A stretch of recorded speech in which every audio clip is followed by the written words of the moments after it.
Captain அவர்களை பற்றி நம்மளுக்கு தெரியாத பல விஷயங்கள் இருக்குது அப்படின்ற மாதிரி எல்லோரும் சொல்லி வந்துட்டுருக்காங்க. அது என்னென்ன வீடியோக்குள்ள போய் பார்த்து தெரிஞ்சுக்கலாம்.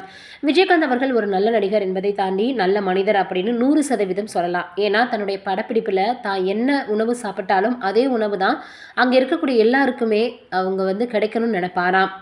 அதை செயல்படுத்தியும் காட்டியிருக்கிறாராம். தன்னிடம் உதவி கேட்பவர்களுக்கு அள்ளி கொடுப்பாராம். படப்பிடிப்பில் சிலர் அவரிடம் எப்படி உதவி கேட்பதை நினைச்சுக்கிட்டு தயங்கி நிற்பாங்க. அவர்களை அழைத்து அவர்களுடன் ஒன்றாக சீட்டாடி தோற்றுவது போல் அதாவது தோற்கடிச்சு அவங்க இவரை ஜெயிச்ச மாதிரியாக காசை சம்பாதித்துவது போல செய்வாரா விஜயகாந்த். தமிழ் சினிமாவில் தளபதி அப்படின்னு ரசிகர்களால் கொண்டாடப்பட்டு வரக்கூடிய நடிகர் விஜயின் திரை வாழ்க்கையில் ஒரு முக்கிய ஏணியாக இருந்திருக்கிறார் விஜயகாந்த். இசை சந்திரசேகர் இயக்கத்தில் விஜய் நடித்து வெளிவந்த நாளைய தீர்ப்பு திரைப்படம் பழுதோல்வி அடைந்தது. இதனால் அடுத்த படத்தில் ஒரு பெரிய நடிகருடன் விஜய் அவர்கள் நடிக்கணும், அப்போதுதான் விஜய்க்கு நல்ல பிரபலம் கிடைக்கும்னு எண்ணி இரு மாபெரும் நடிகர்களிடம் படத்தில் நடிக்க கேட்டிருக்கிறாரு சந்திரசேகர். ஆனால் அவர்கள் அதனை மறுத்துட்டாங்க. பின் விஜயகாந்திடம் உதவி கேட்டிருக்காரு. உடனடியாக அந்த படத்தில் கதை கூட கேட்காம இசை சந்திரசேகருக்காக ஒத்துக்கிட்டாராம். அன்றைய காலகட்டத்தில் விஜய்க்கு ஒரு நல்ல பிரபலம் உண்டாக முக்கிய காரணமாக அமைஞ்சிருக்கிறாரு விஜயகாந்த் அவர்கள். மதுரையில் நடக்க இருக்கக்கூடிய கலை நிகழ்ச்சிக்காக தமிழ் சினிமா நடிகைகள் அனைவரும் ரயிலில் பயணிச்சிருக்கிறாங்க. அப்போது யாருக்கும் உணவு ரயிலில் இல்லை. விஜயகாந்த் அவர்களுக்கு இது தெரிய வந்திருக்கு. உடனடியாக நடுராத்திரியில் ரயிலை நிறுத்தி அனைவருக்கும் உணவு ஏற்பாடு செய்து அனைவரையும் சாப்பிட வச்சிருக்கிறாராம். இதை நடிகர் சூர்யா பேட்டி ஒன்றில் பகிர்ந்திருந்தார்.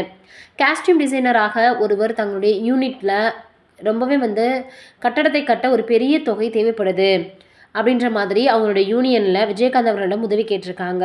இன்னும் எவ்வளவு தொகை வேணும் அப்படின்னு ஒரு கணக்கு புத்தகத்தை விஜயகாந்திடம் கொடுத்துருக்குறாங்களா.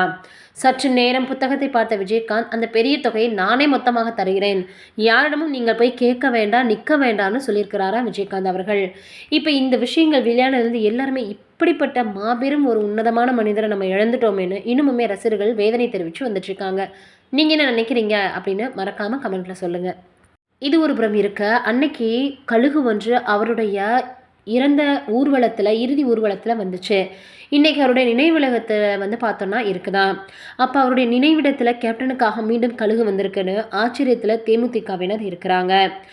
அவரை நினைத்து தினமும் பார்த்திங்கன்னா யாராவது ஒரு ரசிகர்கள் போக தான் செய்வாங்க. கட்சியின் முன்னாள் தலைவர் கேப்டன் விஜயகாந்த் அப்படின்னு நம்ம எல்லாருக்குமே தெரியும். 1ஆம் ஆண்டு நினைவு தினம் அனுசரிக்கப்பட்டு வந்துட்டு இருந்தது.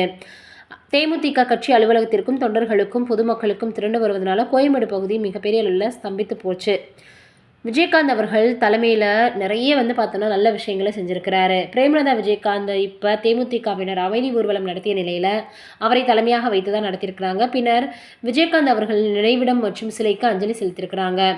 அப்போ தான் பார்த்தீங்கன்னா கழுகு ஒன்று பறந்திருக்கு. என்னடா இது, அன்னைக்கு இறுதி ஊர்வலத்தில் வந்துச்சு, இன்னைக்கு இப்படி வந்திருக்கே அப்படின்னு அந்த வீடியோ சமூக வலைதளங்களில் வைரலாகி வருது. தொண்டர்கள் மத்தியில் மிகப்பெரிய அளவில் பார்த்தீங்கன்னா ஆச்சரியத்தையும் ஏற்படுத்தியிருக்குது. நீங்கள் என்ன நினைக்கிறீங்க இதை பற்றின்றதை கமெண்ட்டில் சொல்லுங்கள்.